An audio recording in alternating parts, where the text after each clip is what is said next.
What's up? What's up? What's up, tribe? How you guys doing? Happy Thursday. Now listen, we had left the group chat of Monique and all of the things Monique related, okay? Her son stopped responding. I appreciate that. I told you guys we were getting out of the group chat. The only reason why I am going over this again is because there's some new information that I did not know that I thought might be interesting for you guys to hear as it relates to Monique. We now see where DJ Vlad is involved, Gary Owen catches a stray, and of course, DL Hughly. Now, this whole DL Hughly situation, honestly, you guys, I'm done. I'm over it. I'm over the DL Hughly. I just think we get it. We get it. But we're going to go over it again. Monique said, every time you say my name, I'm going to say your name. So DL Hughly did an interview down to Jason Lee, which I found interesting. I think I was talking to somebody about this the other day. I think it might have been one of my mods. That I do find it interesting that he did an interview with Jason Lee. Maybe he wasn't interested in going on Club Shay Shay. Maybe Club Shay Shay did not invite him. I don't know. But I do find it interesting that that Jason Lee is where he decided to do an interview. However, he did do an interview down to Club Shay Shay. To Jason Lee, where he did speak on the Monique situation. Again, the only reason why, if it were just the Monique thing, I honestly would not be bringing this to you guys because I think we are all over it. But again, because some other people are brought into the situation, I thought, why not? Okay. Because Tracy sent it to me last night and I was like, girl, I'm over it. But then when I listened to it, I was like, oh, wait a minute. We got some new information that I want to give a reaction to. And let me give a couple of disclaimers before we get started. First and foremost, this is a reaction video, which means you are going to get me reacting, which means that I will be speaking, giving my opinion. I will be stopping. I will be starting any audio that we listen to. So if you want to just hear the audio straight through, this is going to probably not be a video that you are going to enjoy. Please do not leave it in the comments. Dang, why is she talking so much? Because I'm telling you now, I'm going to be talking. So you can click off. Okay. Number two, I am not a fan of DJ Vlad, nor am I a fan, to be honest with you, of DL Hughly. Okay. There are a lot of things that I don't agree with that DL Hughly says, and I think DJ Vlad is a culture vulture. I will never understand how DJ Vlad, well, I do understand because he pays people, but DJ Vlad, I first found DJ Vlad when I started looking at all of the he started interviewing all of the old drug dealers that are getting out of jail, that went to jail like in the 80s and 90s during the height of the whole, drug epidemic across this country. He interviewed a lot of drug dealers from DC that, were during my era in DC. And that is how I started watching him. And then, then I saw him doing all these, and I just was like, why do these people keep telling this man all their business? So I am not a fan of DJ Vlad, nor am I, like I said, a big fan of DL Hughly. However, we are going to talk about it. And y'all know that I'm going to always give you guys, I'm going to give it to you from both sides. Right. Ebby said, I don't even watch when Tracy dropped it in the chat. She sent it to me. I don't even think she put it in a group chat. I know she sent it to me directly, though. Chef Don said, I told you, blame Tracy.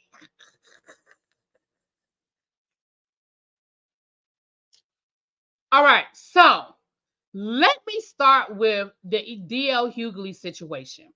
I think a lot of people are not clear on the incident in which Monique is referencing when she came after DL Hughly and brought, for a lot of us, it was new information. Now, some people said DL Hughly did an interview about it. He spoke on it. He may very well have done so. But most of us heard about it for the first time when Monique and DL Hughly got into the argument last year, where Monique made an accusation where she said that DL Hughly is a piece of a man because he cheated on his wife. He said that he was happy. He had a baby outside of his marriage, and he said he was happy when the baby passed away. That's not accurate. He did not say he was happy. But he did speak on that. I'm not going to really touch on that situation too much.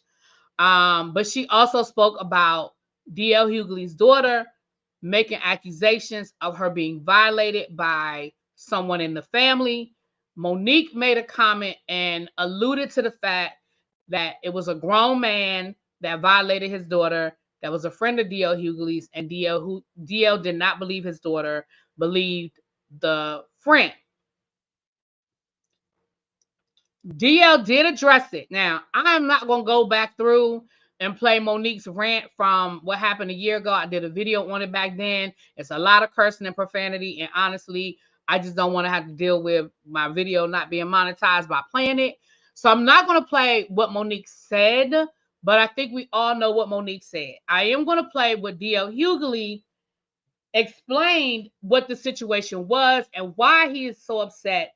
And then I'm going to explain then I'm going to play what he said on Jason Lee as to what the status of his relationship is with his daughter today. And then we're going to get into Monique's live because she was responding to what DL said. We're going to also listen to what when we get into the DJ Vlad stuff, I'm going to also play what DJ Vlad said as well. Okay.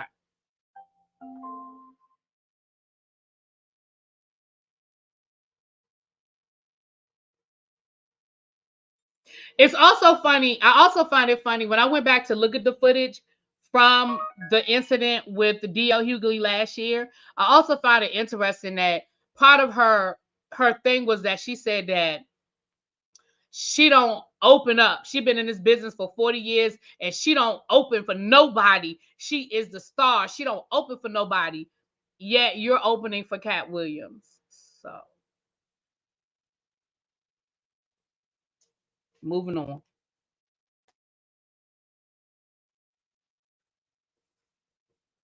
All right, let's get into it. I'm going to play what DL Hughly said as it relates to the incident with his daughter. Now, I took this. It's a screen recording from a clip I found online where DL Hughly speaks on it. So I'm gonna let you guys hear it. Okay.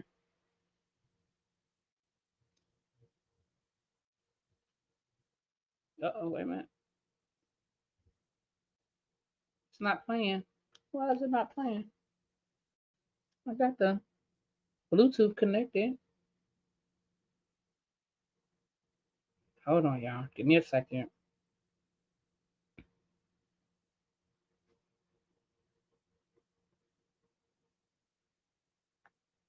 Oh, duh. Okay. So I'm about to play it now. Hold on. Let me know if y'all can hear it. If I need to turn it up. Hold on. Oh, shoot. Oh, I keep hitting the microphone with the daggone speaker. Okay. The truth? Nothing could be further from the truth. They were both 13 years old. They were friends that had grown up together. And this is something I lament to this day. Denied that I said, well, that's what kids do. And I will never forgive myself for not A, believing her, and B, handling it the way I did. But for Monique, A, to put a man in that room, never happened, and B, to bring up sexual trauma in an argument that has nothing to do with what you're talking about is unconscionable. My daughter Tyler addressed it. My daughter Ryan addressed it. Okay, I'm gonna play it one more time so you guys can hear. It's not a long clip because he really didn't get into it, but I'm gonna play it again. Nothing could be further from the truth. They were both 13 years old. They were friends that had grown up together. And this is something I lament to this day. Denied that I said, well, that's what kids do. And I will never forgive myself for not A, believing her, and B, handling it the way I did. But for Monique, A, to put a man in that room, which never happened, and B, to bring up sexual trauma in an argument that has nothing to do with what you're talking about is unconscionable. My daughter Tyler addressed it. My daughter Ryan addressed it. So what he's saying is when Monique told the story, Monique alluded to that this was a friend of DL Hughly's, meaning an adult, a grown-ass man, that violated his daughter, and DL Hughly did not leave his daughter over his friend. And Monique even alluded, you're going to hear it in the video, the audio she said today, she even alludes to maybe this person was more than a friend to DL Hughly, because why would he have such allegiance to this grown man over his own daughter? Now, but he does say that it was two, that they grew up to, so it's probably the son of his friend, because he did say that they were 13 years old when this incident allegedly took place. They had grown up together, and he does admit that he didn't believe his daughter when she said it, and he does blame himself for it.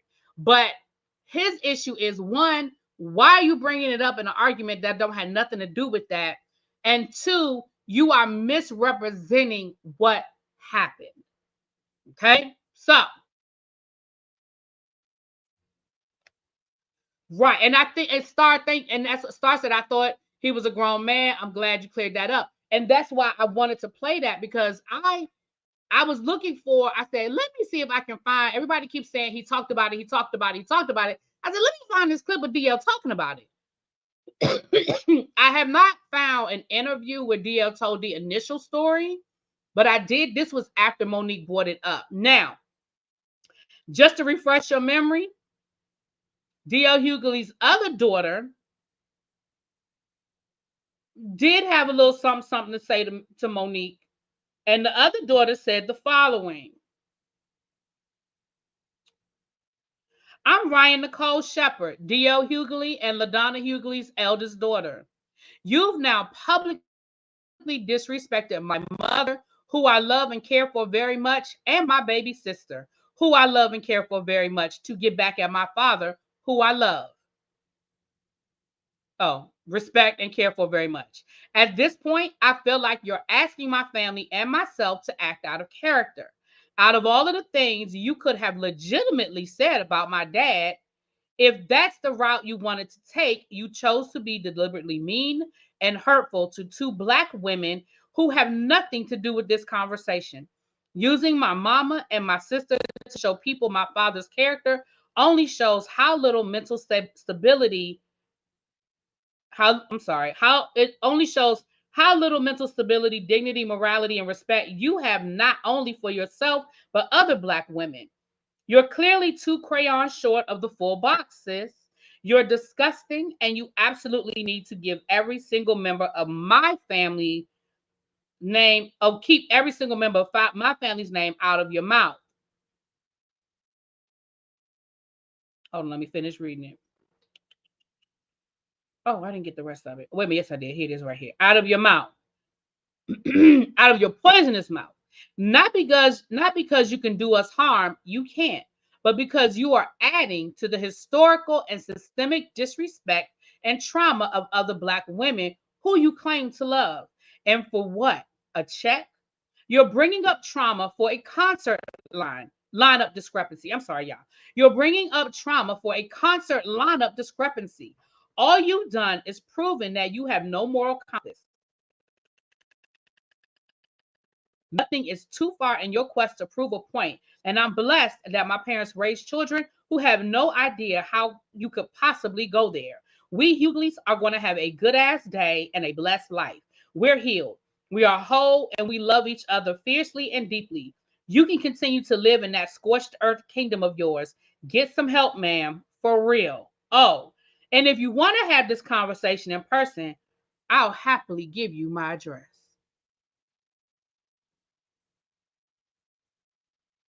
I'm me. I'm the daughter. I'm her. That was a classy ass read. Now let me let you guys hear what DL Hughly had to say.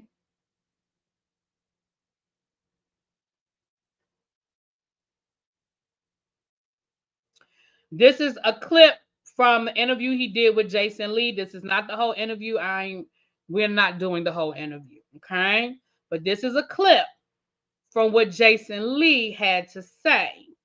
I mean, what he had to say on Jason Lee's situation. Okay.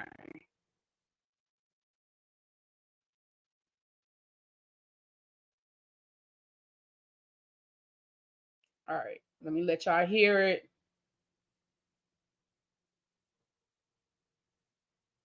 Okay.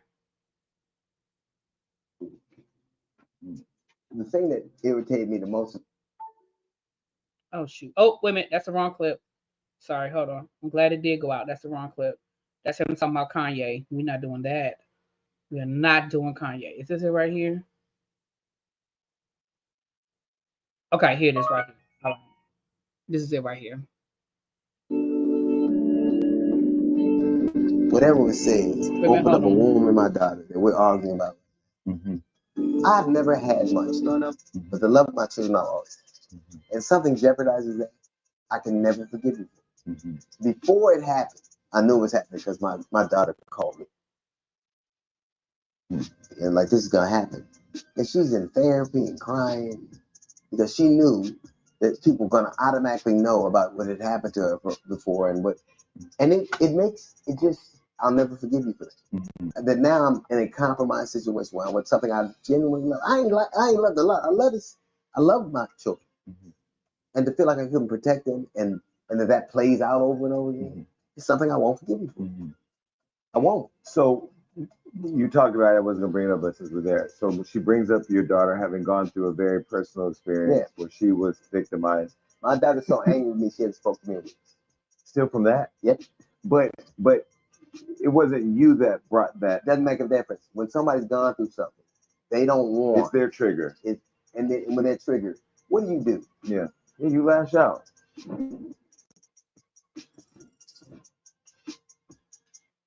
So what DL Hughly is saying is that him and his daughter had gotten into a good place. They had, I guess, gone through therapy. They had healed. But when Monique brought this back up, he said his daughter is back in therapy and she doesn't speak to him. And what Jason Lee was saying was, well, it's not your fault. Monique brought it up. He was like, it doesn't matter. It doesn't matter that Monique was the one that brought it up. I was the initial cause of the trauma. So the anger is at me. So when DL Hughly says, listen, I can't forgive you because not just because of all the other stuff you've said, but look at what the long-term effect is on my family and my relationship with my daughter. He's not blaming Monique for what he originally did. I think he takes full responsibility for his shortcoming in that situation. But the fact that him and his daughter had moved into a good place, and because Monique decided to publicly re-traumatize her,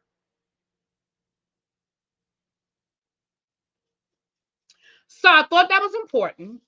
So now Monique and her daddy decided that they wanted to share some things.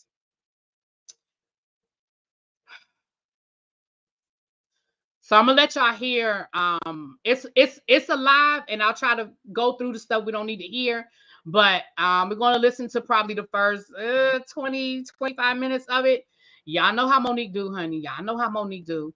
All right, let me share my screen so we can hear it. We're gonna listen to it through the through here. Let me share my screen. I can close that. Let me try to close some of these windows that I don't need open. I can close that. Yeah, I know how my YouTube does, child. My internet does. Okay. Can she do anything without that man? Child.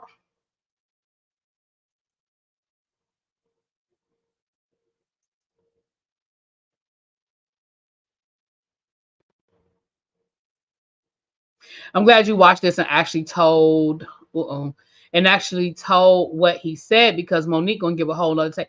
Oh yeah, that's why I played it first, because yeah, Monique, y'all know Monique gonna tell a whole nother story, child. And again, for those of you that are coming in late, let me share my disclaimer. I am not saying that DL Hughly was right. I'm not saying that I am not choosing a side. I'm just trying to bring you guys both sides. You can choose to feel how you feel about who you feel about what. You know what I'm saying? But I am just sharing sharing with you guys the information. So we are this is her live. We are watching this for the purposes of commentary, you know, for educational purposes.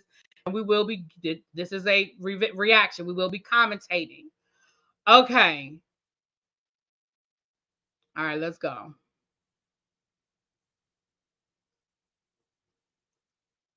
We wanted to discuss because of some Let me new know if y'all events can hear it. involving Sounds kinda certain low. individuals that were speaking, Monique and I, and we wanted to address this. And the acronyms for our discussion today are going to be TAT, T-A-T, and that stands for Truth, Accountability, and Trauma. And before Child, they just sat down and came up with acronyms. Can y'all hear it? Let me know if y'all can hear it. Sounds good? Okay. Okay.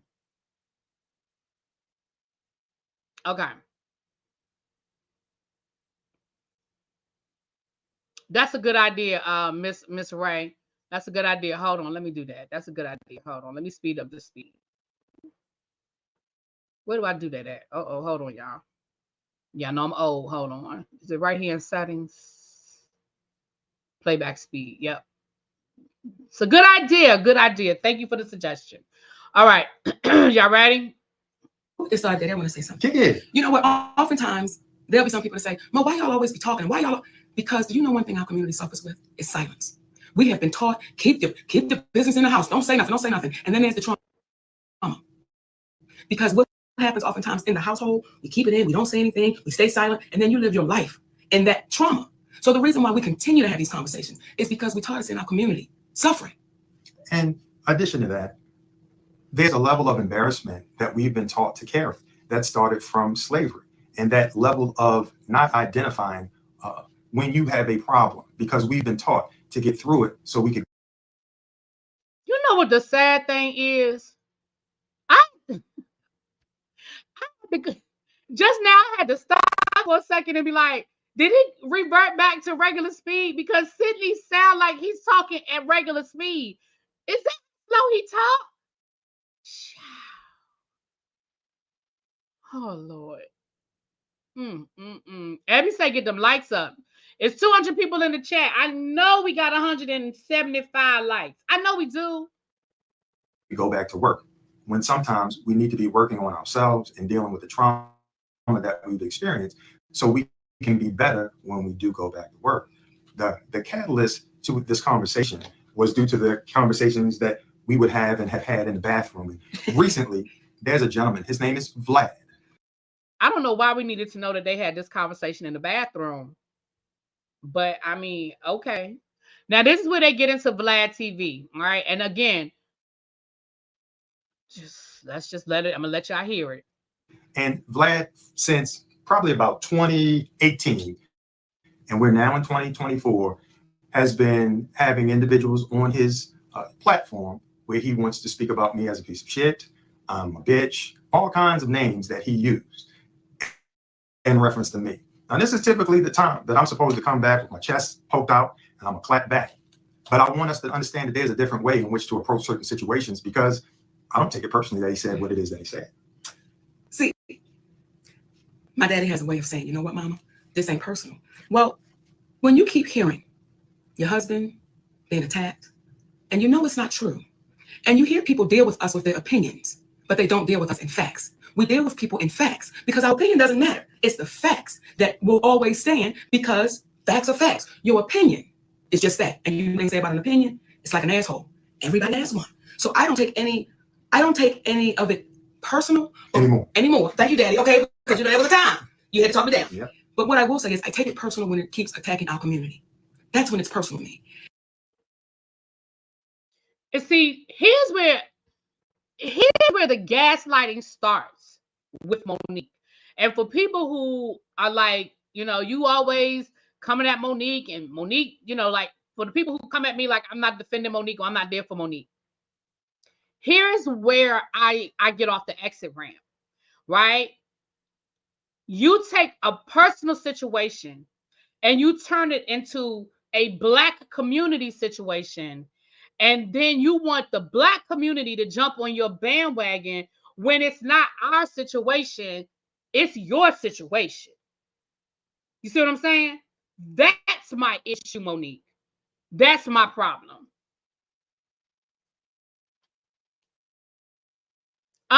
See, Tracy talking about I said this to you so I wouldn't have to listen. Oh, well.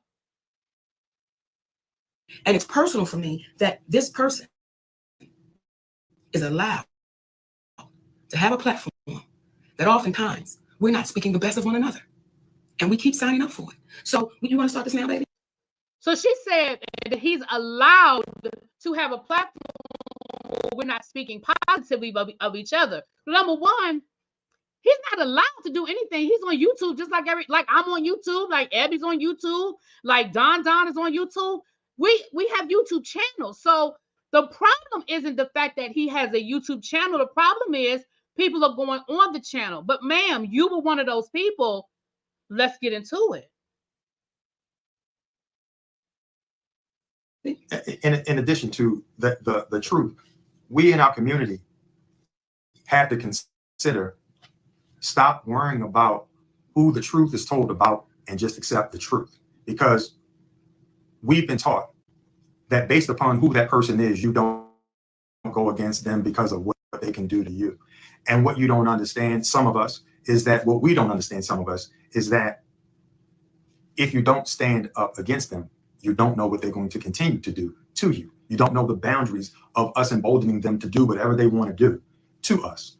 And to me, that starts off with a story about Adam and Eve, but that's a different road. That we got Adam and Eve. Did he say Adam and Eve?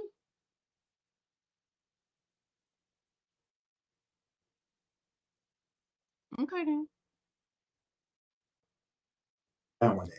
But as it relates to Vlad, I'm talking directly to you, my Caucasian brother from another mother. You've continuously made statements about us trying to extort you for the interview, when in actuality, the only thing we were looking to do was make sure that you did not own Monique's image in all perpetuity. Now, let me ask y'all something. Here we are with another situation where someone is saying that Monique and her husband are trying to extort them.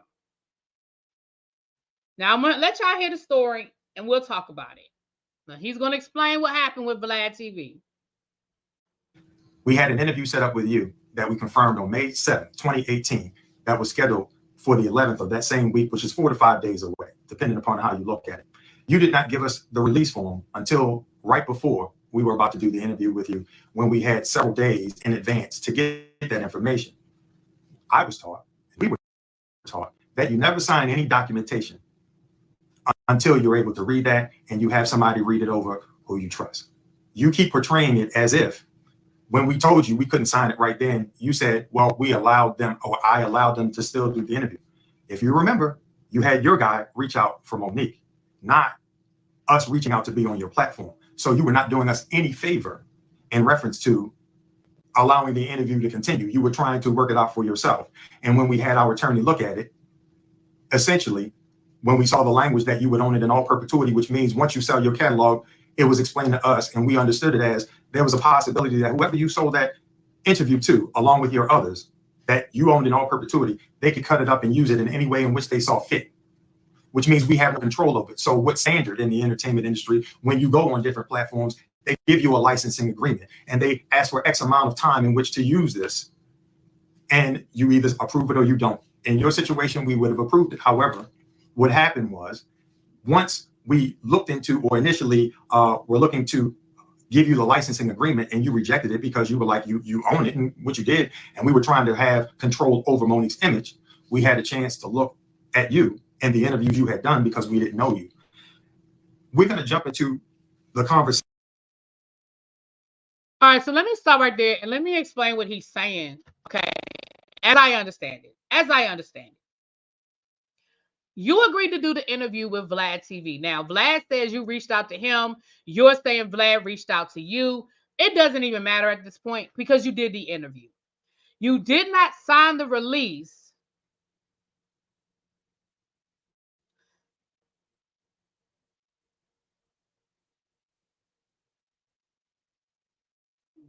I'm sorry, I was reading the comment in the chat.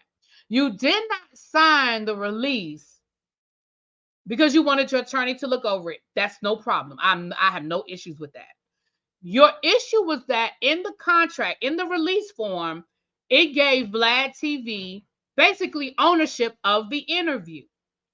What you countered offered was you wanted Vlad to sign a licensing agreement that would give him permission to use the interview for a certain period of time, and then ownership of the interview would revert back to you. And what Sydney just said was that is standard in the industry.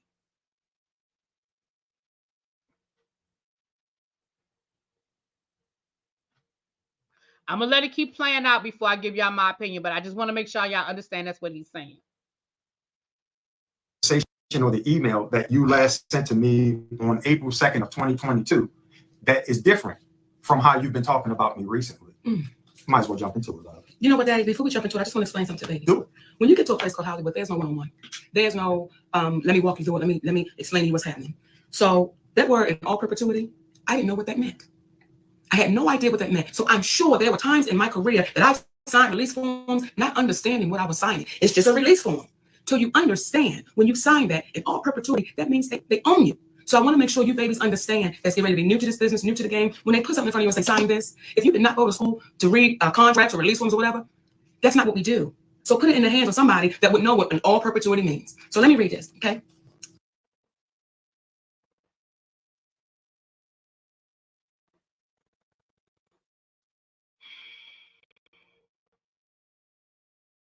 Because Gary Owens is on the screen because Gary Owens caught a stray. We're going to get to it.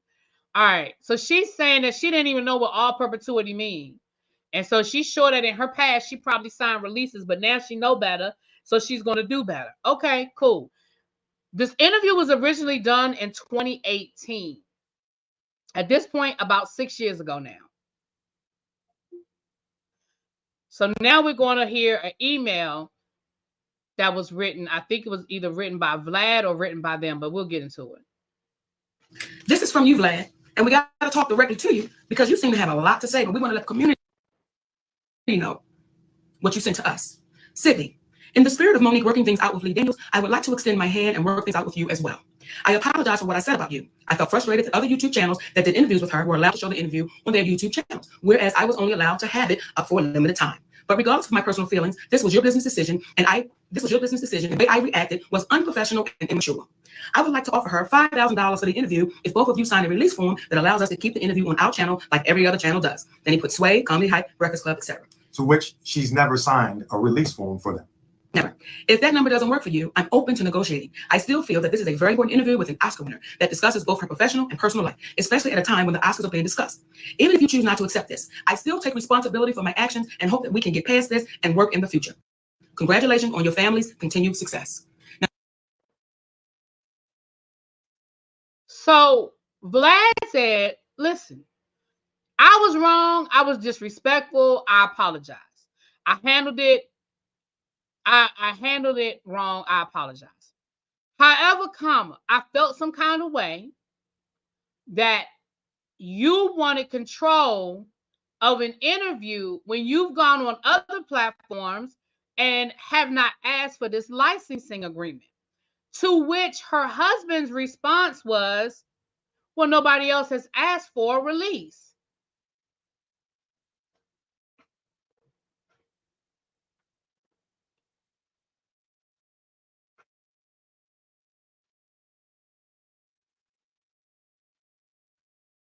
So you do understand that the Breakfast Club, Sway in the Morning have the same level of control.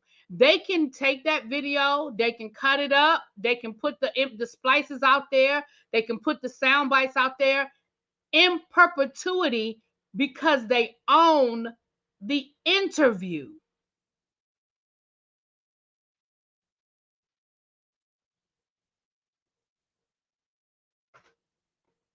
So just because the Breakfast Club did not ask you to sign a release doesn't mean that they don't own the interview. I'm confused. Now, maybe Vlad because he is an independent contractor, you know, and he's not like the Breakfast Club working for like a major entity. Maybe he has people sign a release. I'm not sure. And I didn't see the release. So maybe there's more in the release. But from what you just said and from what he just said, it sounds like he doesn't feel like what he's asking of you is any different than what you've agreed to on these other platforms. Now, if it's because he's white and they're black, that's another conversation. But your response was, well, nobody else asked for a release.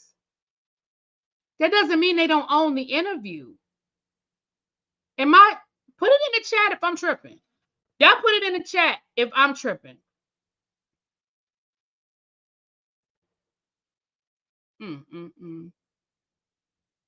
Now, that was the email that Vlad sent to us when he saw Lee Daniels do the public apology. Now, you want to read the response? I will.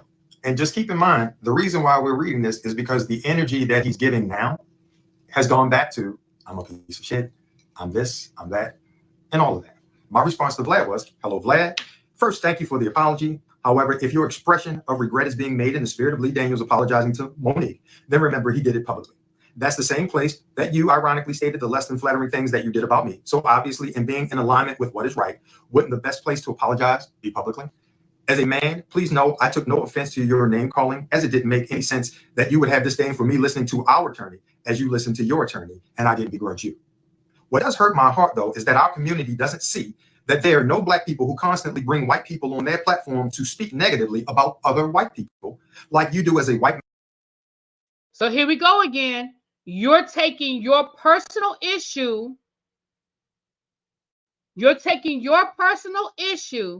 And making it about the black-white community. And that's not what this is. Because you voluntarily sat your ass down with Vlad TV to do this interview in 2018. You did that. Nobody told you to do that. Nobody made you do that. And so now, fast forward 6 years, now it's about the black community and the white community. And I'm sorry, you went on the Breakfast Club where Charlemagne, by your own admission, you have cussed Charlemagne out and said that Charlemagne was a piece of you know what, and he's the worst thing to happen, and da-da-da-da-da. That's a black platform. That's a black man. And I mean, he just called the girl Big Back last week. I mean, Charlemagne has made some nasty comments about the black community. So once again, we're making this a black and white issue, and you're turning this into a whole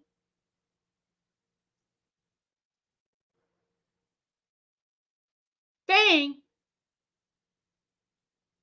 And again, for the people who are coming in late, I am not a Vlad TV fan. I've said that. I'm going to keep saying that. But I need y'all to get past the fact that y'all don't like Vlad, because this ain't about me liking Vlad. This is about Monique creating a narrative to gaslight a situation. Vlad, I think, is a horrible, he's a culture vulture. I do not like Vlad TV. And I do not understand why people go down on Vlad and tell all they damn business. I don't get it. But the flip side is what I'm saying is, again, you're getting ready to turn this into a black and white issue when there are just as many black creators that will do it to each other. I'm going by what Monique is saying.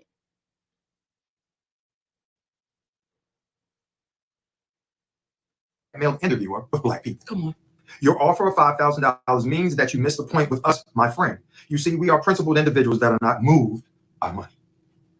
If spiritually, it doesn't make sense.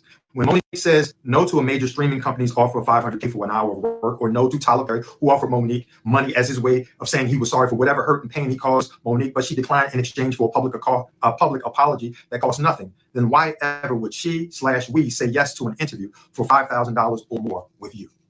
My purpose for stating the aforementioned is twofold. One is to say that no amount of money would allow us to do a show with you as long as you are a part of hurting our community by constantly perpetuating beef. The second is, as a white man who dips into the black culture, it begs the question, why not use your voice and intelligence for the good of the people and speak truth versus trash, even if it may mean going against the powerful? You're a smart cat. Why not use your brains to be a bridge builder as opposed to being a divider of black men and black women? For the benefit of yourself and your family, please remember the universal law of return. What you put out is what you get back in return, and don't you and yours deserve the best instead of setting yourself up for beef? To that end, if you're going to apologize, do it the right way, publicly. Not for me, because I forgive you, but for yourself, being that you and yours deserve the best karmically. And now you see why they say I am so difficult to deal with. Because speaking with people directly without being emotional, disrespectful, or argumentative can be challenging to deal with, especially when it's coming from a Black man. Come on. All the best to you and yours. Sincerely, Sydney Hicks. Now, when y'all hear that,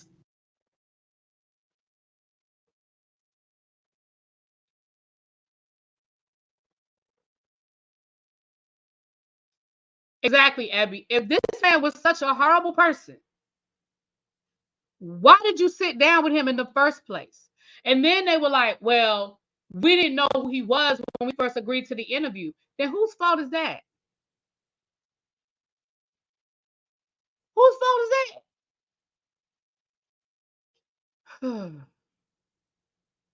And I'm going to let y'all hear what Vlad had to say in a second. Okay. when y'all hear that, and that person has these emails because they went back and forth. When y'all hear that, and then y'all still say, but why? Why talk about it? Let me tell y'all something. And for the babies that's in here right now saying, why? Then get out of here. You know why? Because constantly our community gets beat up and beat down constantly. And we're okay with that. We're okay to stand on the sidelines and say, since it ain't happening to me, I ain't gonna say nothing. That's not who we are. That's not who we are. We're gonna keep speaking, and we're gonna keep speaking loudly. And when it's all over said and done, it sounds like if he would give a public apology and would sign the sign the licensing agreement, you would still allow him to post the interview. So if this is really about how horrible of a person Vlad is, it sounds to me like your email would say, thank you, but no thank you. When we sat down and we originally did that video with you, we were not as educated on your track record as we are now. We are no longer interested in our images being a part of your platform, period. And that would be the end of it. Because hell, they did the interview 6 years ago. At this point, I don't think it's anything that we haven't heard. I'm sure it's, I can't imagine there's anything we haven't heard at this point. So if it was really about how horrible of a person Vlad is, there would never be a conversation about him being able to use it. Now, I'm going to let y'all hear what Vlad had to say. And then we're going to go back to Monique, child.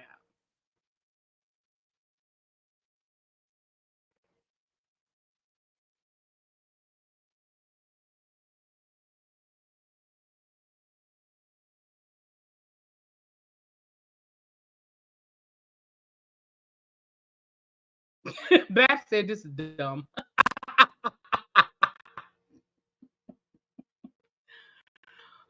Bab said this is dumb. All right.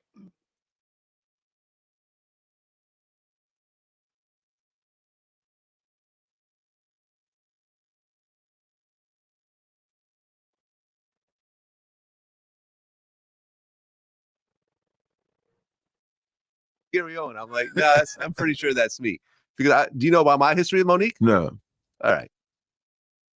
I had Monique and her husband on my show. I did an interview with them. Interviews cost thousands of dollars in terms of all the resources with a company my size. They came in just like you. I gave them the release form, and her husband's like, he just said, I want to review it first, but it's not going to be a problem. Don't worry about it. We got you. I'm like, okay, I don't usually do this, but all right, fine. We do a whole interview. I thought it was the greatest interview she's ever done. We go into her whole backstory about, the abuse from her whole family. We talked about the whole Netflix situation. We even talked about her husband's gay rumors with him standing right there. Oh, wow. Right. Because, they have an open relationship. And I'm like, so are you allowed to sleep with men and women? I just kind of like jokingly brought that up. And he jokingly addressed it. And I thought it was a great interview, a great life story piece, everything else like this. Weeks pass. I'm waiting for them to get back to me because they haven't signed the release form yet. Their lawyer, on behalf of her husband, gets back to me with him CC'd and said, we're not going to sign your release form. Here's a new release form where we own the footage and we'll let you use it for a year. Oh, wow. And when I said, I'm not going to sign this, this was not the agreement. Imagine doing a movie and right before and after you're done, you say, okay, you know something? I need to own this movie. Is that why you made me sign a release before I started? I make everyone sign releases before. Why you didn't do that with them? I decided to make an exception because her husband seemed sincere. Okay. And I said, well, no, you didn't make an exception because his husband seemed sincere. You were pressed to get the interview because in 2018, the story with Monique and Oprah and Tyler was a hot topic. It was hot button and you wanted the content. We're going to call a thing a thing. Like I said, I am not a Vlad fan. So we ain't about to sit here and give him no passes. No, you let Monique do the interview even though you didn't have that release because you didn't think it was going to be a problem with the release and you were trying to hurry up and get that content. Let's call a thing, Mr. Vlad. I seen you on The Breakfast Club. I seen you on Sway in the Morning. I seen you on this show, Do you own their footage? No answer. And I checked with all those people. She doesn't own any of their footage. They own their own footage. But with me, they basically tried to extort me. So we couldn't put it out. Wow. So I did some interviews. I called him a bitch and stuff like that and everything else like that. And at one point I said, you know something? Fuck it, it's business. You know what I'm saying? So I emailed him and I said, you know something? I apologize for calling you a bitch. You know, let's try to work something out. You know, let's maybe work out some sort of payment or something like that where it's worthwhile for everyone involved. And he said, and he gave me a long list of demands of what I had to do for him to accept my apology. Damn. So fuck that bitch. You know what I'm saying? Fuck you and that apology. And I'm going to keep talking about this situation until I earn the money back that I spent on that interview. How much you spent on it? A lot of money? It costs thousands of dollars to film an interview. You know what I mean? Between the camera person, the studios, and all the time that's spent in preparation. I have a team of 20 people. There's multiple people. There's a researcher working on it. And then there's my time. Something I can never get back. Yeah. So with all of these victim roles of everyone doing her so dirty, this is the dirtiest crew of her and her husband are the dirtiest that I've ever encountered out of everyone. No one has ever said, I'm going to own your footage and I'll let you use it, but then I'll own it afterwards. You never paid for the filming of it. There was no talk about it. Maybe if we had a conversation, we could have co-owned it, but you try to pull that extortion shit after the fact. So fuck that interview. It's never coming out. I don't give a shit. And I'll make more money than I ever made on the interview talking about both of y'all. Oh my God. All right. So again, I'm not saying that I'm a Vlad fan. Let's be clear. But again, you know, that is his side of the story. So we have now heard his side of the story and Monique's side of the story. Okay. See, I'd be on Monique's side if it wasn't for the huge ass. That's not really plausible. But here's my other question. Do you own the Club Shay Shay footage, Monique? Did Shannon Sharp sign over that interview to you?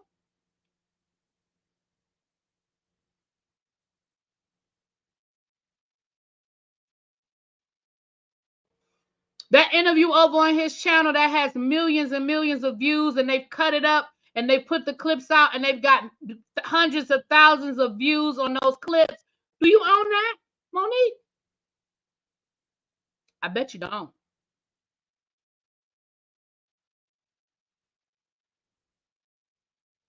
I bet you don't. You don't own your Sway in the Morning interview. Your husband just admitted that. You don't own the Breakfast Club interview. Your husband just admitted that. And again, I'm not defending Vlad. I'm no Vlad fan.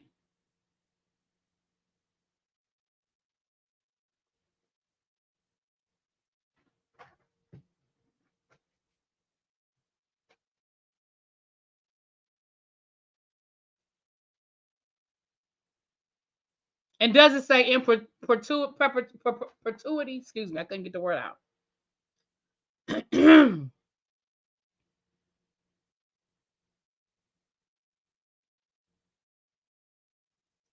All right.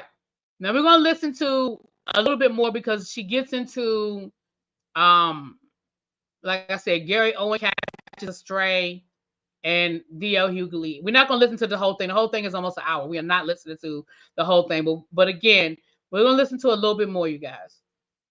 Because she said something about Black female pioneers in Hollywood, and I do want to address. I have something to say about that.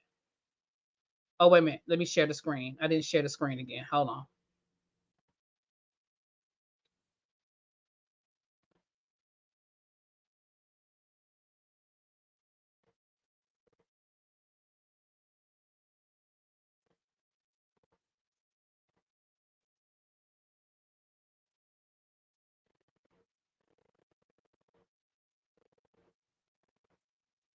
The next ones that come won't have to deal with this BS. Won't have to go through this. Hopefully, when Vlad hears these emails. That, by the way, he gave no response to.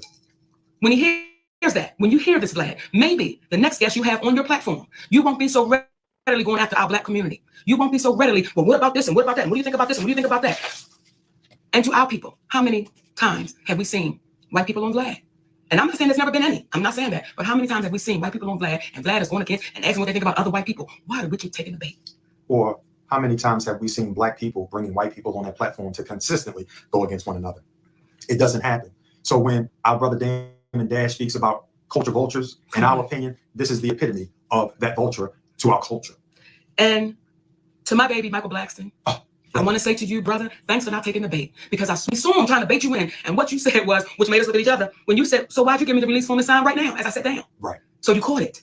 You caught that in that moment as he was trying to speak ill of your brother and sister. Nothing but love and respect to you, brother Michael Blackston. In addition to, there's a Black man named Godfrey out there. Come on, Daddy. We called him up because, that's how we do. We call people up together. The same thing you see right in front of you is what we do behind closed doors. And we called him up because of the interview that he did with Vlad. Mm-hmm. And this brother epitomized what manhood is about. Not only did he take accountability and say, you know what, I was wrong, Monique. I've always known you to be solid. And I took that man's side and I really only did it for likes and follows. And that's on me. But then he went on his platform. Yes. And he made the public apology. That's how easy it is when you take accountability after you've heard the truth. So that's the part of it, taking accountability. So when we see individuals such as Tyler Perry, such as Oprah Winfrey, why would billionaires, especially Tyler, who called Monique difficult to work with, who helped perpetuate this rumor that helped her to get blackballed? You heard Lee Daniels on talking with Don Lemon in reference to it. We know it's true. Our brother Steve Harvey, he said she done burned too many bridges. I can't help anymore. But no one's been able to point specifically to the bridge that she's burned other than what she did here with Vlad, and it's saying no. And for a Black woman and Black women out there, they gaslight you all the time. They want to constantly tell you how unimportant you are. Meanwhile, they need you. They need you. So. Okay. So he said that nobody can tell them what bridge they burned.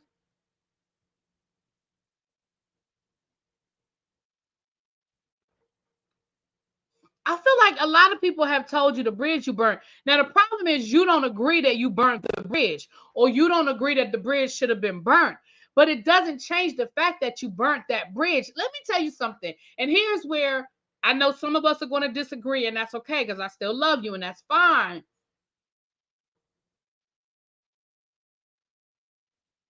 If you say something that offends me,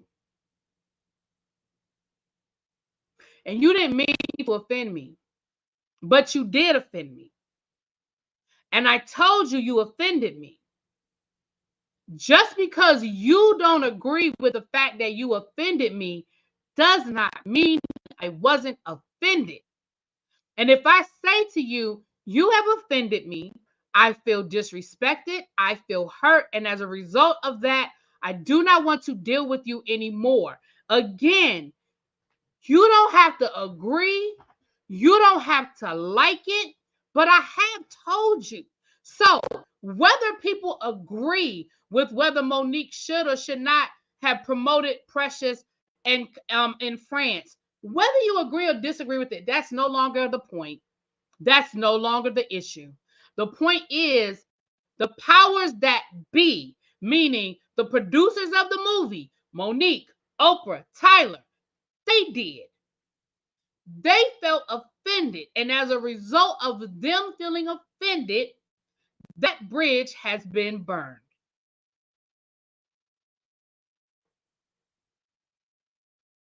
So again, you guys, I'm not going to get caught up in whether people think Monique should or shouldn't have done it. It doesn't matter.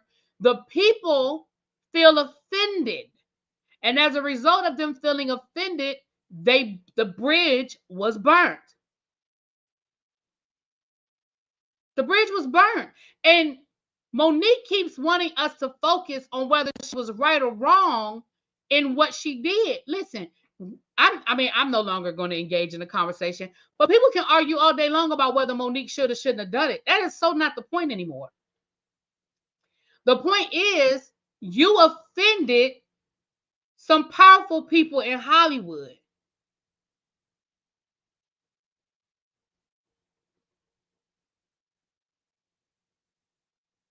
I mean, we can say what we want to say about Tyler Perry. We can say what we want to say about Oprah and all of those things. Again, those are not the issues. The point is, that is what. So when you say no one has ever been able to tell us what bridges we burned, see, that's that gaslighting bullshit. They absolutely have. You just don't agree.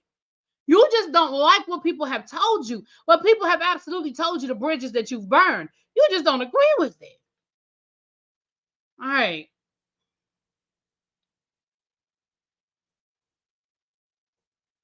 Don't give in. Don't be gaslit. Because for Monique to be so irrelevant and unimportant, this man has been talking about that interview for 6 years because of how relevant she actually is. And I'm going to tell y'all something too.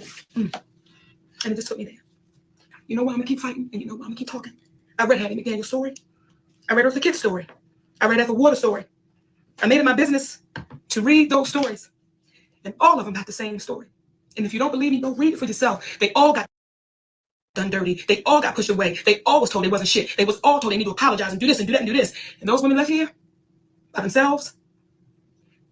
They left here with no money. And they left here knowing that they was fighting for a community that told them to kiss their ass. So for those of you who keep saying, Monique, why are you talking? Because damn it, the little girl that comes behind me, hopefully the story gets different. Maybe 100 years from now, somebody might want to say something about Monique. I hope that little girl knows, God damn it, don't give up. Don't let people talk shit on you. Don't be unafraid to keep standing. Be afraid to keep standing. I'm so sick of reading them stories, and all of them left here. They left here. Nell Carter, all of them left here. Shirley Hemphill, all of them left, feeling like they wasn't enough, mistreated.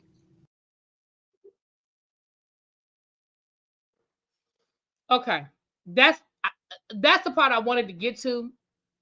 So let me stop sharing my screen. Well, actually, I'm just going to do this for a second.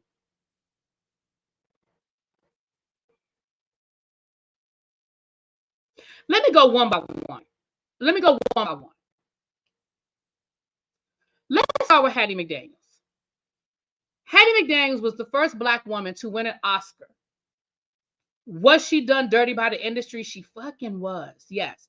Hattie McDaniels was absolutely done bad by the industry. Hell, they wouldn't even allow her into the main auditorium to accept her Oscar award. Absolutely. Absolutely. Absolutely.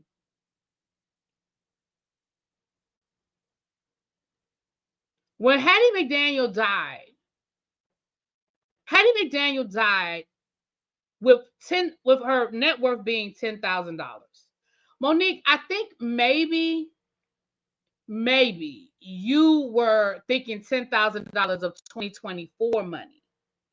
Hattie McDaniels died of $10,000 of whatever year she died money, which still does not make her independently wealthy. However, she didn't die broke. Now, Hattie McDaniels made bad business decisions. Hattie McDaniels was in a Hollywood that was, of course, the racism was on a level that we can't, the racism, right? Let's start with Hattie McDaniels. Ethel Waters. Ethel Waters is another one. Ethel Waters decided, again, she was treated bad by Hollywood. I'm not making no argument to that. However, she passed in 1952. Thank you for that. Thank you. So $10,000 in 1952, that's a whole different conversation. Okay. Ethel Waters again. She lived to be, I think she died in like 1970 something. Towards the end of her life, she was sort of a born again Christian, and she was doing like the religious thing. But Ethel wanted to go through Hollywood and do things. Married horrible men like Monique. Yes, she did. Hattie McDaniels, absolutely. She made bad men. A lot of these women made bad men decisions. A lot of them did. She brought up Eartha Kitt. Monique, you know why Eartha Kitt got blackballed in Hollywood? You know why Eartha Kitt got blackballed? Eartha Kitt got blackballed for protesting the Vietnam War. Eartha Kitt got blackballed for protesting the Vietnam War.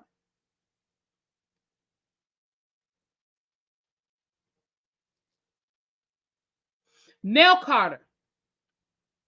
You said Nell Carter, right, criticizing Nixon. You said that Nell Carter died broke. You know why Nell Carter died broke? Because Nell Carter was a drug addict. Nell Carter had a great career and many opportunities, and unfortunately, she succumbed to drugs. A lot of her money was spent on rehab and spent on drugs.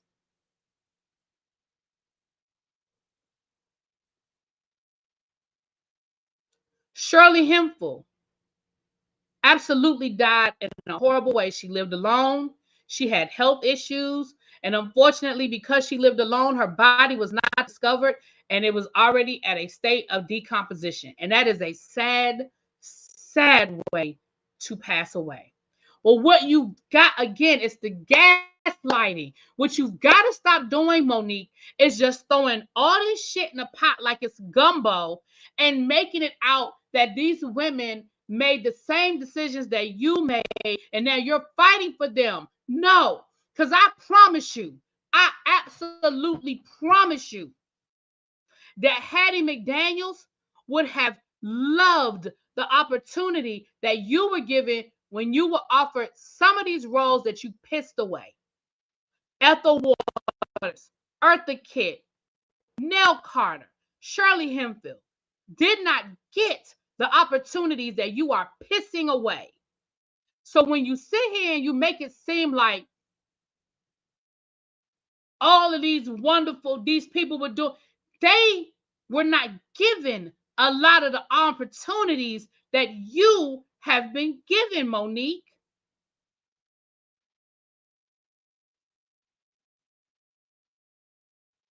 I bet you, and I know I ain't arguing with y'all tonight. I love y'all, but I ain't arguing. I'm just making my point. I bet you if the studio had called Hattie McDaniels and said, we're flying you to France for you to promote Gone with the Wind. They said that you could possibly become the first Black woman to ever win an Academy Award. We're going to fly you over to France. We're going to put you up in a hotel for a week. You can bring your family. Matter of fact, we'll give you an extra week for you to stay at the hotel so you and your family can turn it into a vacation. We just need you to, walk a couple of red carpets. We need you to do a little bit of press, do a couple of interviews. I bet you Hattie would have fucking done it.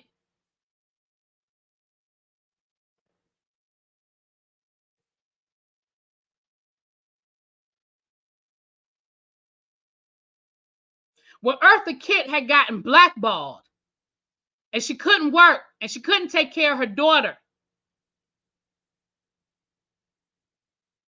if a service, the equivalent of what we now call Netflix, had called her up and said, Eartha, we're going to give you a budget so you can do a one-woman show. We're going to give you an opportunity because you've been blackballed and people won't let you work and you got to feed your family. I bet you Eartha Kitt would have said, let's make this work. Let's figure this out. Let's do it.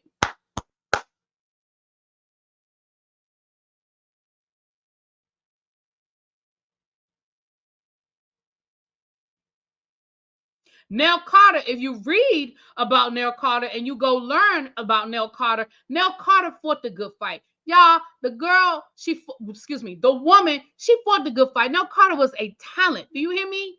A talent. Unfortunately, she succumbed to what a lot of people in the 70s and 80s succumbed to. She succumbed to her addiction to cocaine. Part of the reason why Nell Carter used cocaine is because it helped her lose weight. Why? Because she was a big woman in Hollywood, and a lot of people use that as a reason to not let her work.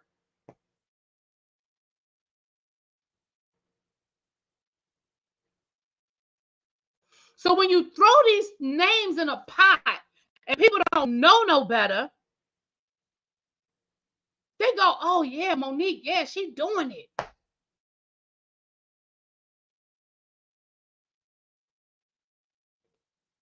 And it's easy to be like, oh yeah, Eartha Kitt.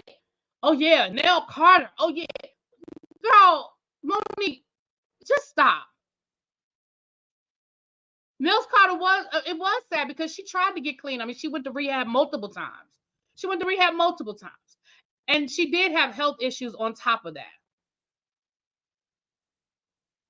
So, it just pisses me off because I'm like, you constantly, and like, even the thing with Vlad TV, again, I ain't no fan of no damn Vlad TV, but we get more and more information.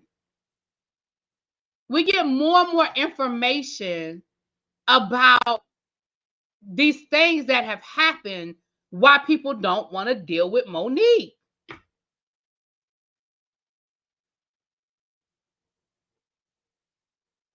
She did Nell Carter eventually died because of her health issues, but Nell Carter had she had drug issues. She had a cocaine habit. Yeah. And even if you go back when she was on Give Me a Break, there were times, well, I mean, for the older people, y'all might remember, there were times when she wasn't on the show. She was in rehab.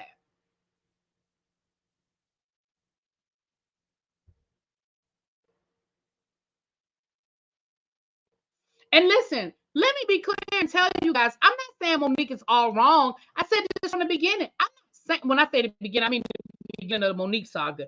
I'm not saying Monique is all wrong. My problem is how Monique chooses to handle things. I understand Monique don't have some valid points and that Monique isn't all wrong, but it's like the Nene thing.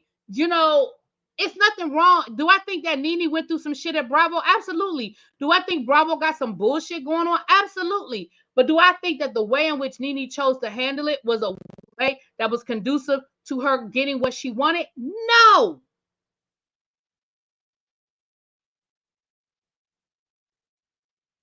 No. Right, spiritual gangster. I agree with you too. I'm not saying that Monique is all wrong. I'm saying I don't like the way Monique handles things. And we have heard multiple people say it's her husband. We have heard multiple, but Whoopi told her that. Steve, DL Hughly. We just heard Vlad TV say it. We've the guy Juan Murray. We have heard multiple people say it's that damn husband. The valid points get lost in the other BS. I agree. I agree.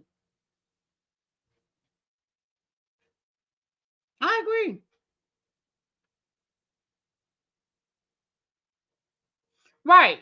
Yeah, Eartha Kitt was on the upswing when she went out. She was a black legend icon. She had a dip to normal ebb and flow. Right.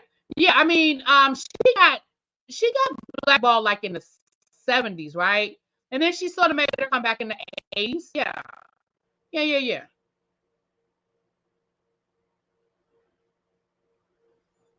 Yeah, Eartha Kitt definitely rebounded. And that's my whole point about Monique. Monique, even if, let me walk down this road with you, Monique. And I said this, and I'm gonna be done. I really wanted to get to that part. She does go on to talk about Gary Owen, but again, he just sort of catches us straight. We're done with it. Because she starts talking about DL Hughly again, and again, I'm done with the DL Hughly. Unless y'all want to hear what she said about DL Hughly, I'll let it keep playing. But let me say this, Monique. Let me walk down this road with you. Okay, Monique and Tyler Perry blackballed you. You couldn't work, took money out the mouths of your kids. You went through a rough patch. I'm gonna give you that. Let me just give you that. Let me just give you that, Monique. Let me just give you that.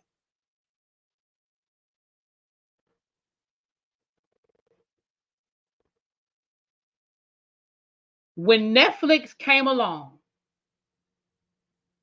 and offered you an opportunity that by your own admission, you weren't getting. By your own admission, you weren't getting. You could have taken that moment and parlayed it into your comeback.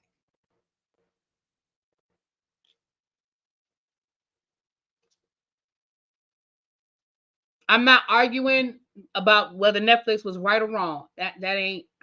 I'm done with that conversation too. I feel like we keep having that same conversation. I'm not gonna keep having that. But what I'm saying is, you take the opportunity and you parlay it into the next opportunity. I'm not saying that you understand what I'm saying? You take it and you parlay it. That's what Wanda Sykes told her she did. She said, listen, Netflix offered me a bullshit offer for my first special too. I took it, I rolled it over to the next thing. Or she would no, Wanda Sykes went to somewhere else. Wait a minute, hold on. Let me not tell my story wrong. I think did Wanda Sykes do something else? I don't know. Let me leave that out of because I think either Wanda Sykes did it and rolled it over, or the Wanda Sykes went somewhere else. Neither here nor there. But you take the opportunity because the reality of the situation is you were not at the top of your game when Netflix came to you. And I'm not saying that you have to take the scraps that somebody throws at you. But what I am saying is sometimes you got to take a step back to take 10 steps forward. Sometimes if you want a certain job, sometimes you got to make a backwards movement to make a forward movement. She graciously denied it. Okay, thank you. I knew it was something with Wanda Sykes. She went to Showtime. Thank you. Oh, okay, y'all are saying different thing. Okay. Thank you. Right. She declined it and then she went somewhere else. Thank you. But we have to do that in our everyday life. Sometimes we gotta take a step back to take 10 steps forward. And I feel like with Netflix, was it? I still don't think it was a lowball offer, but I'm not going to get into the argument with nobody. I'm done with that argument. But even if you believe it was a lowball offer, sometimes when you are in a bad situation, you got to take a step back, take a step forward.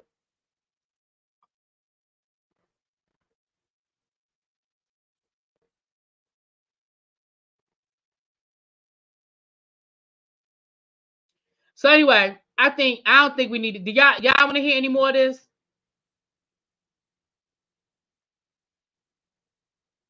Right. We turn down job offers all the time. That's life. You're absolutely correct. Again, but we don't hold press conferences and asking everybody else to quit their job because we didn't take the job offer. You understand what I'm saying? Again, I'm not saying Monique is wrong for how she feels. I'm saying I don't always agree with how she handles it.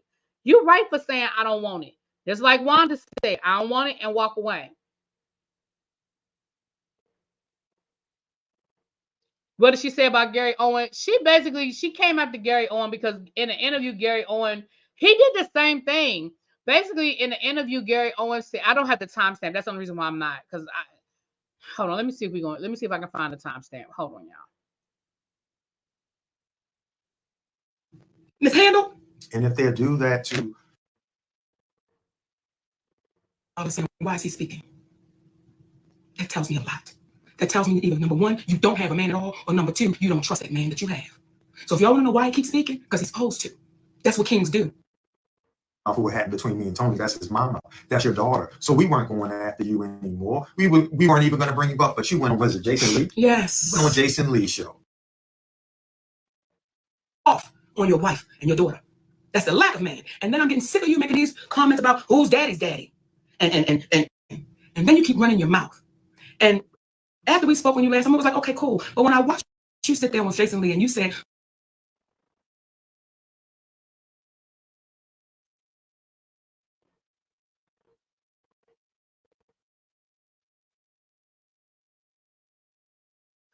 All right, I'm gonna let it play because this is her talking about. Monique is the reason I have a rift with my daughter. You're the reason I have a rift with your daughter, DL. Stop trying to run away from the fact that you did not protect your baby. And let me be clear with you about something. I'm fighting for your daughter because I was that daughter too that had a daddy that did not protect me when I told him I was molested. So I know what that baby's sitting in, and I know what she's dealing with. And though she's a grown woman, I know the trauma that brings. And this shit that I brought to the table, you did, and what you posted. What you posted, I'm getting so sick of you not taking accountability or responsibility for your words, brother. Never would I try to hurt your family, your wife, your daughter. That's not even in me. Because she never said anything about them. She only spoke about you. I spoke about you, but it shows too the lack of manhood that you had to try to put it off on your wife and your daughter. That's the. No, you spoke on both of them by bringing up their situation. Again, we're not going to play word games. You brought up his wife and you brought up his daughter. We're not doing that. We're not playing that word game, Monique. Lack of man. And then I'm getting sick of you making these comments about who's daddy's daddy. And as if I'm with a gay man. I'm tired of that, DL, because here's the one question I would ask you, brother. When you say who's daddy's daddy, who the hell is the friend? What kind of relationship did you and this man have that you would not protect your daughter? Maybe that's why your daughter's having a problem with you, because the reality is setting in that you loved a man and you don't want to inconvenience your relationship with this man. So when you Was it a man? I'm sorry. You're right, Daddy. He said his friend. So we don't know. And DL, see, you keep playing. Who's the friend? Say the name to make sure that friend doesn't do it to anybody else. Who's the friend? Or are you still so in love with this friend that you want to protect the friend? See, I don't mess with nobody, y'all. That's not how I'm built. But when you keep putting your mouth on me and you keep running your mouth, I'm not the one that's going back down, DL Hughly. In addition, if you notice, Monique has not ever spoken in reference to anybody's business. When they asked her about Will and Jada on Twitter, what did she say? That ain't my business. When Kevin Hart back in the day was having his challenges, she said, that's my baby and I hope for the best for his wife and himself. That's none of my business. She only speaks about her truth. And when you got upset because she reposted what you posted in reference to you not protecting your daughter, consider re-looking at that interview that you had, I believe it was with Sway. Yes, sir. Look at the disconnect. Look at the lack of remorse that you seem to have had when you did that. In addition to that, think about the years that have gone by where you've made your living off of talking about people. From pastors wanting to put up $1 million to box you, to fight you, but you from the whoop-ass tribe, but you went deathly silent, to Angela Stanton approaching you in the airport, as I understand. Wait a minute. Did Whitehead get in this? Yeah. Did Bishop Whitehead get in this? Child. He done brought up Bishop Whitehead offering to box him. Never mind that Bishop Whitehead started that fight. That didn't have nothing to do. Child, see, that's what I'm talking about. We taking one thing and turn it into something else. Whitehead trying to box him was Whitehead clout chasing. And he went silent because he was like, why am I going to get this man any of my energy? Bam, you heard that? Whitehead got a cameo.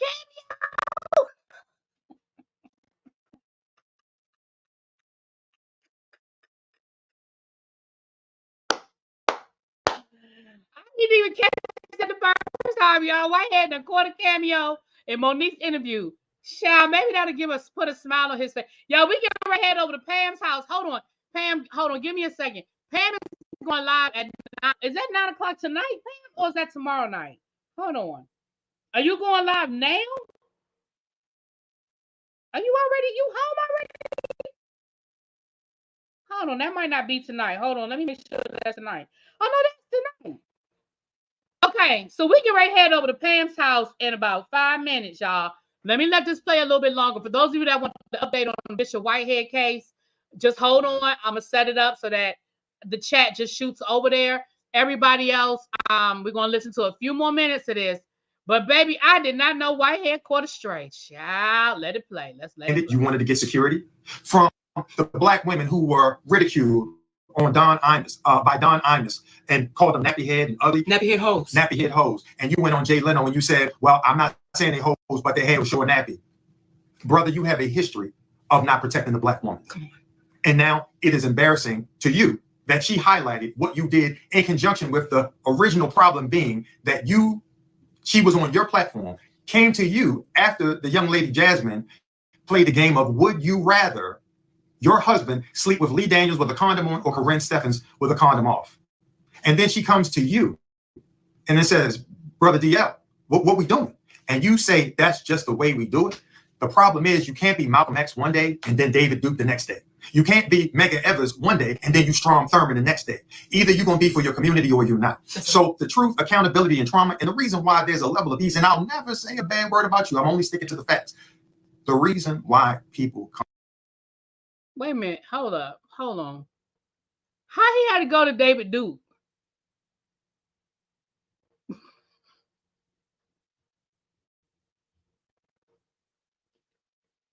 He got to be the head of the KKK.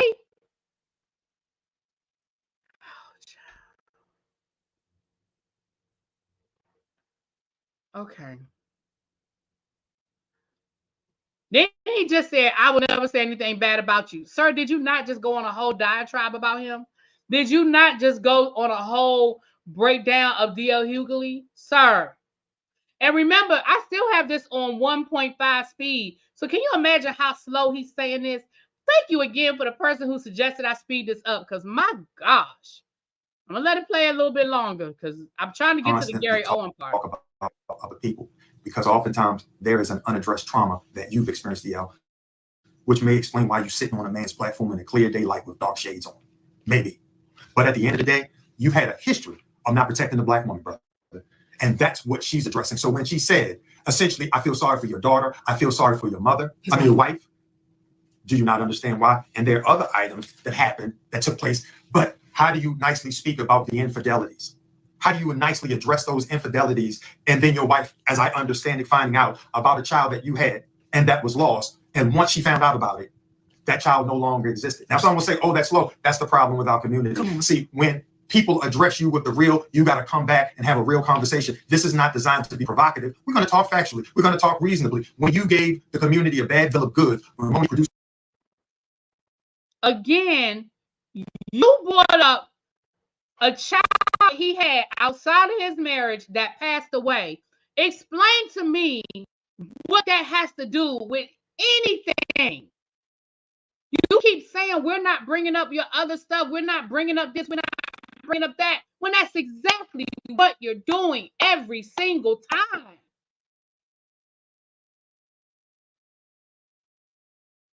Every single time.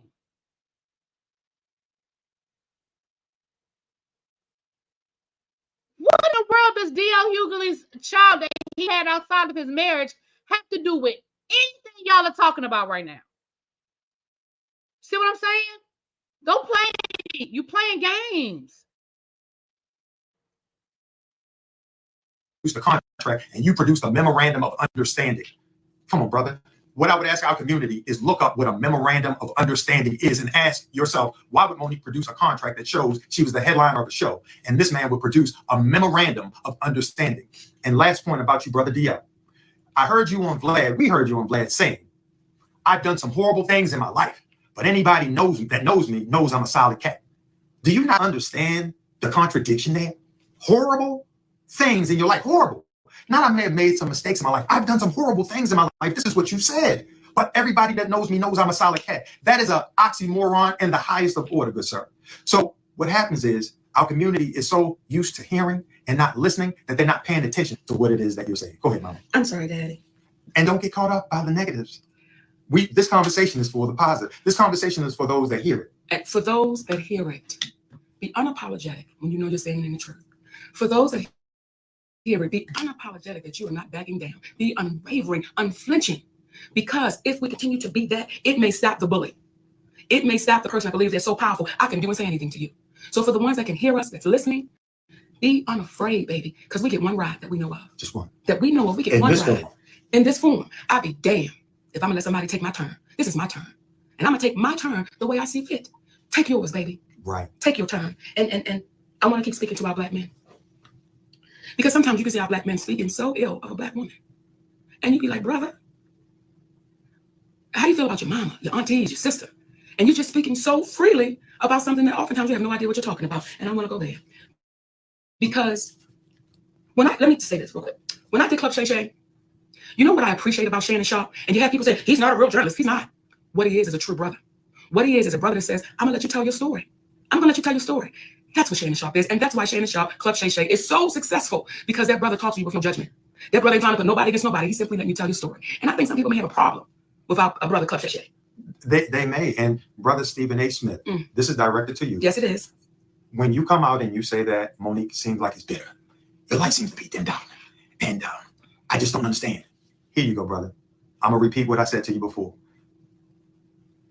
Why was it okay for you to call Jason Whitlock fat bastards and other names?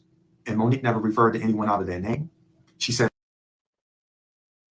again, we playing again. She told Oprah Winfrey to suck her, you know what? What do you mean she never? I'm sorry, what?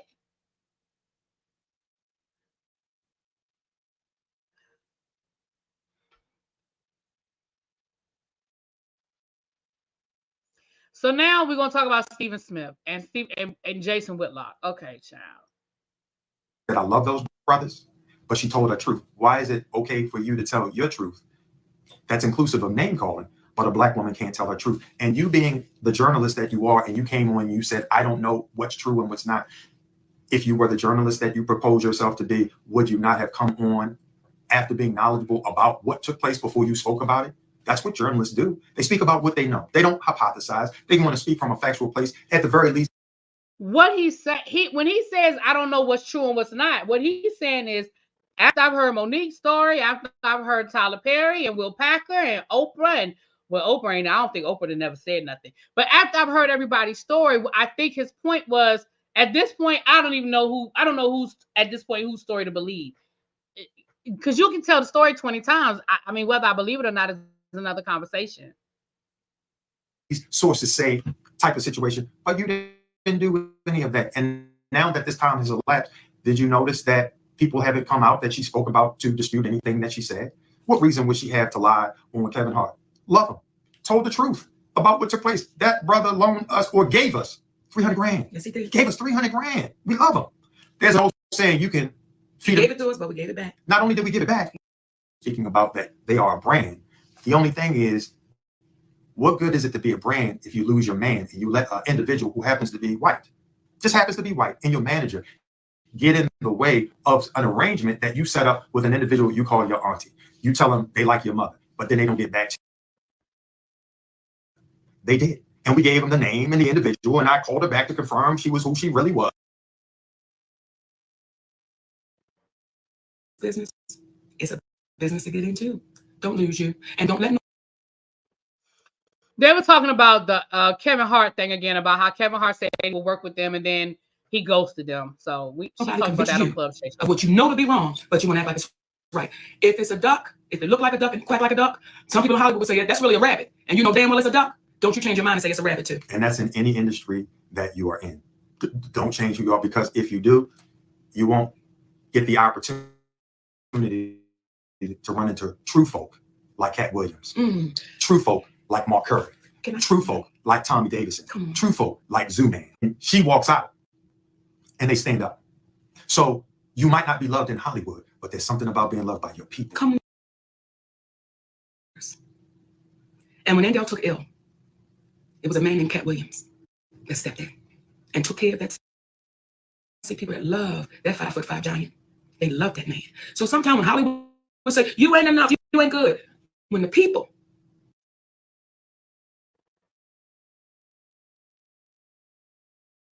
he said, man, let's me and you work this out. And when I tell you, in about 5, it's pure. That's the people you want to mess with. The people you want to be around is the people that's going to tell you the truth. Even if it don't feel good to you, but they're going to tell you the truth because they want you to be better. So for you babies, I want to go to Hollywood. I understand because I was like that too. But let this stay pure. It'll be good. And Hollywood is just a microcosm of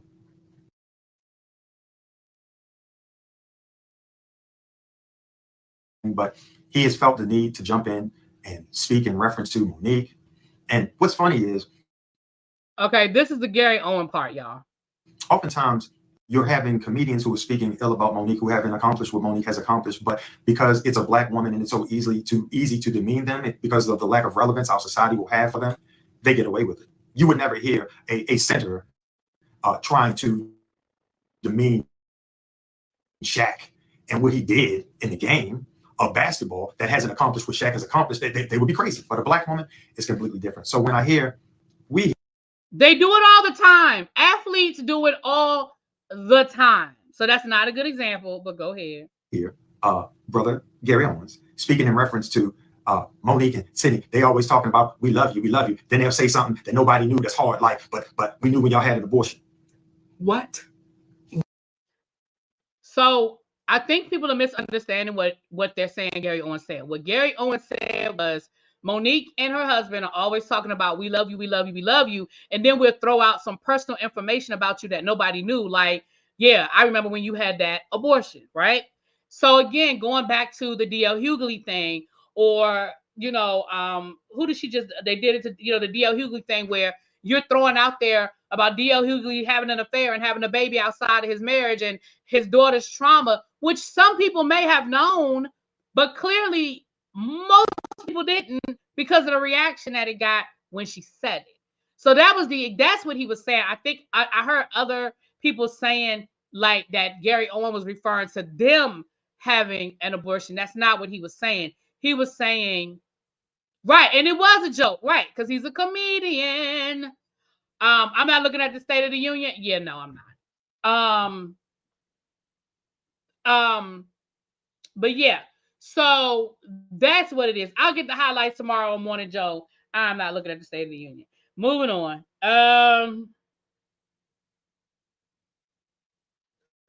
So that was the Gary Owen thing. Once again, he's sort of caught astray because Gary Owen he was minding his business. I don't know how, of course, Gary Owen made a comment. He said a joke, whatever. So yeah, it was. He was saying abortion as an example in the joke. Right. A lot of people knew that, but I think again, goes back to what I was saying about the whole gaslighting thing, Anyway, that's where I'm done. I just y'all wanted to hear the Gary Owen part, so that's what it was.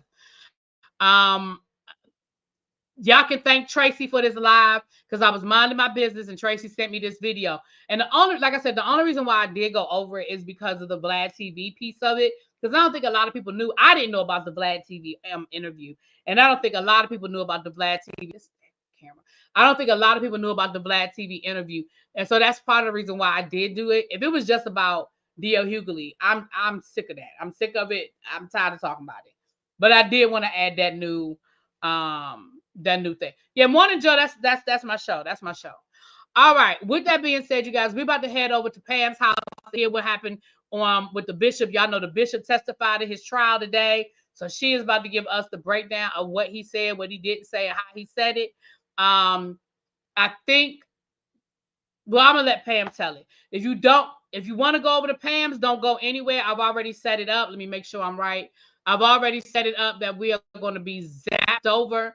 The chat is going to be zapped over to Pam's house.